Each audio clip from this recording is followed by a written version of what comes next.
The Mobile Access North Yorkshire project, known as the Many Project, is exactly what it says on the tin. It's about giving access, digital access, to people living in very rural communities where the digital infrastructure currently doesn't reach what's quite often referred to as the last mile, and sometimes it's more than that, but doesn't reach people who are living in remote communities, villages, outlying farms. And so the idea is to develop new technologies, quite often around 5G technologies, and that is different pieces of kit using new and clever forms of software to speak to each other in new and innovative ways. That means we don't need some of the expensive infrastructure going through very difficult terrain. It's really important that these projects are interdisciplinary, because you're not only working with the technology itself, and of course that technology is an experiment, it's research and development money that's paying for this technology to be developed, but it has to be developed for the community and with the community, and that's where the social science part of it comes in. So part of the work that we've been doing on the Many Project is to listen to the plurality of voices in these communities, and that's really important because not everybody wants these technologies.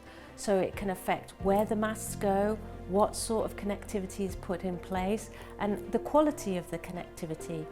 Another really important part of this work is to understand what are the benefits that these communities can actually get from these technologies. And if you've never had access to digital technologies before, you can't always imagine a future where it might help you. So lessons that we can learn from this project is that when you talk to a community doesn't have one voice, it has multiple ideas and opinions, and you need to consider those. Equally, when you're working with multiple stakeholders as well, you have to appreciate that there are quite often some tensions there, but you can learn from those tensions. So for example, when we worked on the project, there were times when there was this kind of anti-5G element coming through the research, and people were quite quick to jump to the fact that they were anti-5G, when in fact they just had concerns and questions. And it was then up to the project to actually feed back answers and to be really transparent with how we worked with the community, but also having that joined up thinking as well across the project, so then we could then share that knowledge across as well with the community. A lot of government money is invested for the public good, for the good of society, and if we don't learn how to do these things well, then that money can be wasted.